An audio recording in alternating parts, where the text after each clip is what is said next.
சென்னையில் ஆபரண தங்கத்தின் விலை சவரனுக்கு 1040 ரூபாய் உயர்வு. ஒரு சவரன் 1,14,000 ரூபாய்க்கு விற்பனை.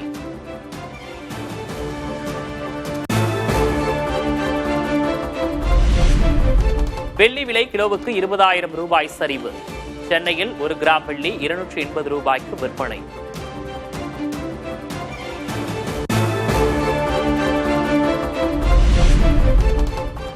தென் தமிழக கடலோர மாவட்டங்களில் இன்று மழை பெய்யக்கூடும். சென்னை வானிலை ஆய்வு மையம் கணிப்பு.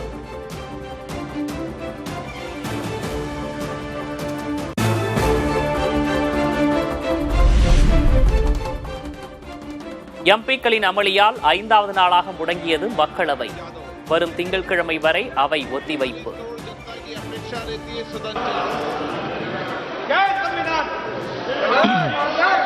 प्राइवेट मामले बिजनेस भी आज अपनी अपनी जगह पे बैठ जाइए. आप अपनी अपनी जगह में बैठ जाइए. अपने आगे कार्यवाही चलाना है.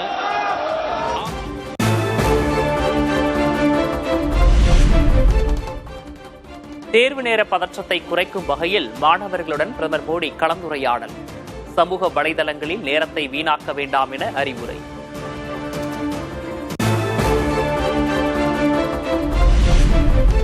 சென்னை கன்னிமாரா நூலகத்தில் கார்ல் மார்க்ஸ் சிலையை திறந்து வைத்த முதல்வர் மு.க. ஸ்டாலின். இடதுசாரி தத்துவத்தின் பிதாமகர் கார்ல் மார்க்ஸ் 85 லட்சம் ரூபாயில் சிலை. கார்ல் மார்க்ஸின் திருவுருவச் சிலை மக்களின் பார்வைக்கு திறந்து வைக்கப்பட்டுள்ளது. இது ஒரு சிலை திறப்பு மட்டுமல்ல, சமத்துவம், சமூக நீதி, உழைப்பின் மரியாதை ஆகிய சிந்தனைகளுக்கான ஒரு அடையாளம். கும்மிடிப்பூண்டியில் 2091 கோடி ரூபாய் மதிப்பிலான ஆலையை காணொலி காட்சி வாயிலாக திறந்து வைத்தார் முதல்வர் மு.க. ஸ்டாலின். சுமார் 289 கோடியில் அங்கன்வாடி, பள்ளி கட்டடங்களும் திறப்பு.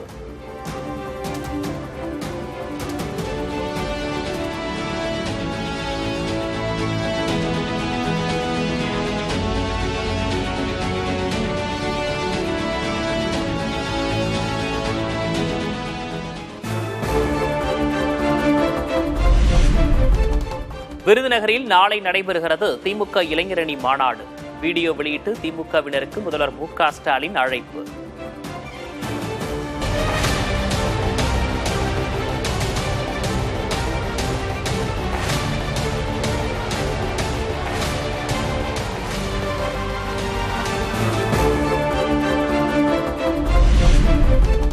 தேர்தலில் முதல்வர் மு.க. ஸ்டாலினுக்கு கிடைக்கப் போவது 2.0 அல்ல, வெறும் ஓதான் என எடப்பாடி கே. பழனிசாமி விமர்சனம். 5 ஆண்டு ஆட்சியில் மக்களின் நாக்கில் தேன் தடவும் வேலையையே திமுக செய்துள்ளதாகவும் குற்றச்சாட்டு.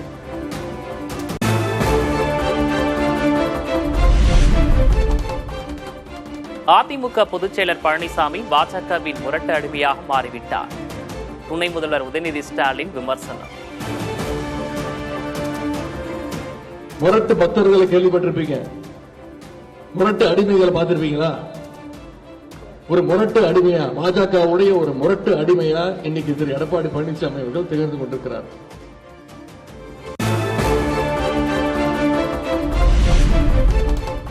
திமுகவிடம் இரட்டை இலக்கத்தில் தொகுதிகளை கேட்கும் கம்யூனிஸ்டுகள். மார்க்சிஸ்ட் மற்றும் இந்திய கம்யூனிஸ்ட் கட்சிகளின் மாநில செயலாளர்கள் புதிய தலைமுறைக்கு பேட்டி. அதிக எண்ணிக்கையில் கேட்பது ஜனநாயகம் தான். அது ஜனநாயக விரோத கோரிக்கையாக, கூட்டணி விரோத கோரிக்கையாக முதல்வர் எடுத்துக்கொள்ள மாட்டார். இரட்டை இலக்க எண்ணிக்கையில் மார்க்சிஸ்ட் கம்யூனிஸ்ட் கட்சி போட்டியிட வேண்டும் என்று நாங்கள் தீர்மானித்திருக்கிறோம். திராவிட முன்னேற்ற கழகத்தின் சார்பில் பேச்சுவார்த்தை குழு அமைக்கப்படுகிற போது அந்த பேச்சுவார்த்தை குழுவின் முன்னால் எங்களுடைய கோரிக்கையை நாங்கள் முன்வைப்போம்.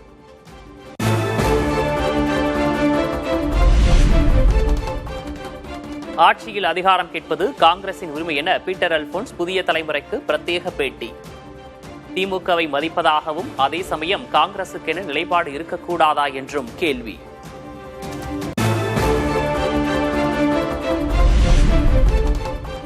தவேகாவுடன் கூட்டணி வைக்க காங்கிரசின் ஒரு தரப்பினர் விரும்புவதாகவும் பீட்டர் அல்போன்ஸ் தகவல். பாஜகவையும் மனதில் வைத்து முடிவெடுக்க வேண்டியுள்ளதாக விளக்கம்.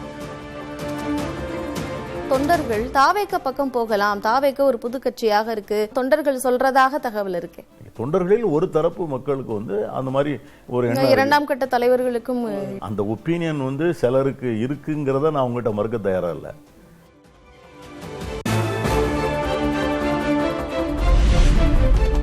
ஜனநாயகத்தில் விவாதங்கள் இயல்பு என மாநிலங்களவை உரை குறித்து கமல்ஹாசன் கருத்து.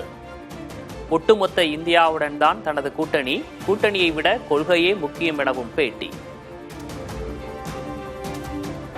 என்னோட கூட்டணி மொத்த இந்தியா தான் என்னுடைய நலன், உங்களுடைய நலனும் கூட. கூட்டணி எல்லாம் 5 வருஷத்துக்கு ஒரு வாட்டி பண்றது இல்லையா, ஐடியாலஜி தான் முக்கியம்.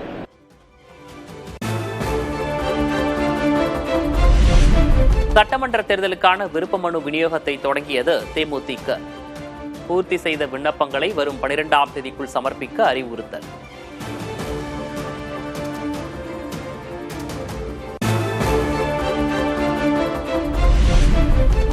தேசிய ஜனநாயக கூட்டணியில் சேர்ந்ததன் பின்னணியை உடைத்த அமமுக பொதுச் செயலர் டிடிவி தினகரன்.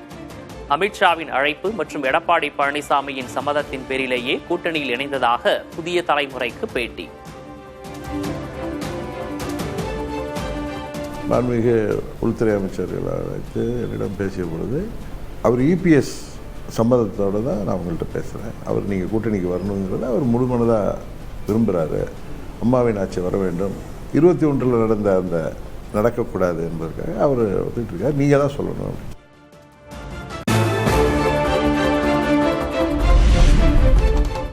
விஜயின் தாக்கம் திமுகவையே அதிகம் பாதிக்கும். ஆட்சிக்கு எதிரான வாக்குகள் அதிமுக கூட்டணிக்கு வரும் என டிடிவி தினகரன் நம்பிக்கை. நான் இப்போ சமீபகாலமாக நான் பார்க்குற வரைக்கும் விஜயோட தாக்கம் திமுகவுக்கு ரொம்ப பாதிப்பை உருவாக்கும். இந்த மக்கள் இந்த ஆட்சி மேலே வெறுப்பாக இருக்கிறவங்க அதில் திமுகவுக்கே வாக்களித்து எங்களுக்கு வாக்களிக்க முடியாத நிலையில் ஒரு திமுகவில் சில அனுதாபிகள் இருப்பவர்கள் வேண்டுமானால் விஜய்க்கு அந்த வாக்குகள் செல்லலாம்.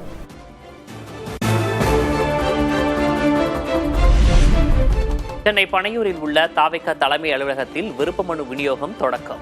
வாகனங்களை தங்கள் வீடுகள் முன்பு நிறுத்தி தாவேகவினர் இடையூறு செய்வதாக மக்கள் புகார். அவென்யூல இருந்து 11th அவென்யூ வர பிளாக் பண்றாங்க. போலீஸ் கிட்டயும் சொல்லிட்டோம், அவங்க போனே கட் பண்றாங்க. அவங்க எங்க வந்தாங்க, ஒன்னும் பண்ண மாட்டாங்க. போய் நீங்க ஒண்ணுமே வேண்டாம், இந்த வீடியோ எடுத்துட்டு அந்த 6 அவென்யூ போய் பாருங்க என்ன பண்றாங்கன்னு. வேலைக்காரங்களை வீட்டுக்குள்ள விட மாட்டேங்கிறாங்க. Every time they come and block all the roads, they block all the passage.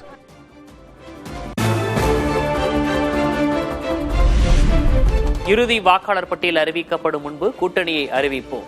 தேமுதிக பொதுச்செயலர் பிரேமலதா விஜயகாந்த் பேட்டி.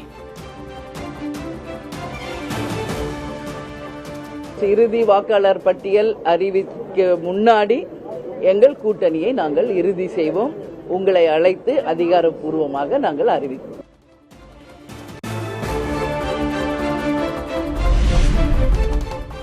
மாம்பழம் சின்னம் தங்களுக்கே சொந்தம் என பாமக நிறுவனர் ராமதாஸ் பேட்டி.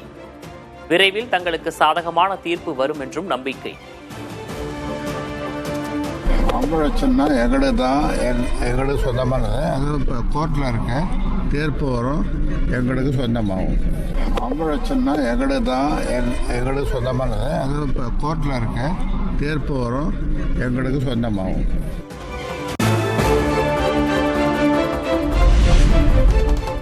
புதுச்சேரியில் திமுக தலைமையில் ஆட்சி அமைக்கும் என்ற மாநில அமைப்பாளர் சிவா பேச்சுக்கு காங்கிரஸ் கண்டனம். 8% ஓட்டு வைத்துள்ள கட்சி தலைமை தாங்குமா, 26% உள்ள கட்சி தலைமை தாங்குமா என மாணிக்கம் தாகூர் கேள்வி.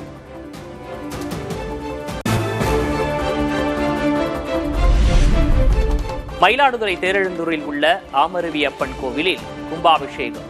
ஆயிரக்கணக்கான பக்தர்கள் பங்கேற்று சாமி தரிசனம்.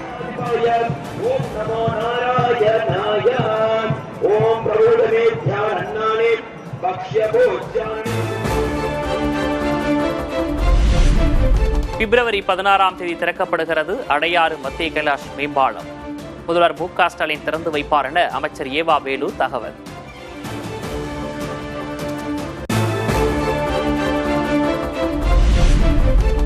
தமிழகத்தில் காவல்துறை உயர் அதிகாரிகள் 13 பேர் பணியிட மாற்றம்.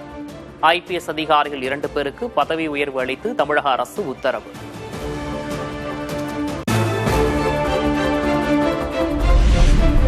ரெப்போ வட்டி விகிதத்தில் மாற்றமில்லை என ஆர்பிஐ அறிவிப்பு. வங்கிகளின் குறுகிய கால கடனுக்கான ரெப்போ வட்டி விகிதம் 5.25%ஆகவே தொடரும்.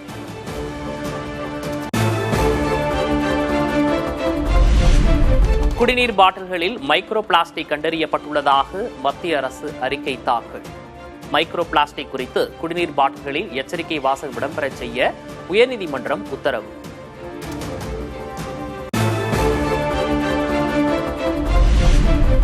மதுரை திருப்பரங்குன்றம் அதிமுக முன்னாள் ஊராட்சி மன்ற துணைத் தலைவர் தலை துண்டித்து படுகொலை. தேநீர் கடையில் பணியில் இருந்தபோது நடந்த கொடூரம்.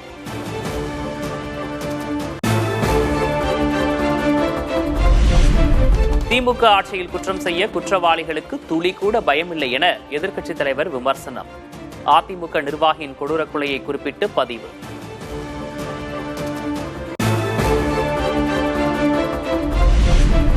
குடும்ப தகராறு காரணமாகவே தேநீர் கடை உரிமையாளர் கொலை செய்யப்பட்டுள்ளதாக காவல்துறை விளக்கம். சட்டப்படி உரிய நடவடிக்கை எடுக்கப்பட்டு வருவதாகவும் அறிக்கை.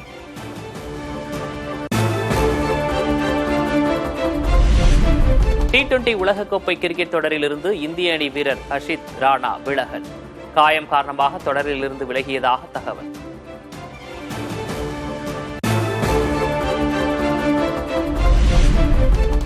வயதுக்குட்பட்டோருக்கான உலகக்கோப்பை கிரிக்கெட் இறுதிப் போட்டியில் இந்திய வீரர் சூரியவன்ஷி 175 ரன்கள் குவிப்பு. இங்கிலாந்து அணிக்கு 412 ரன்கள் இலக்கு.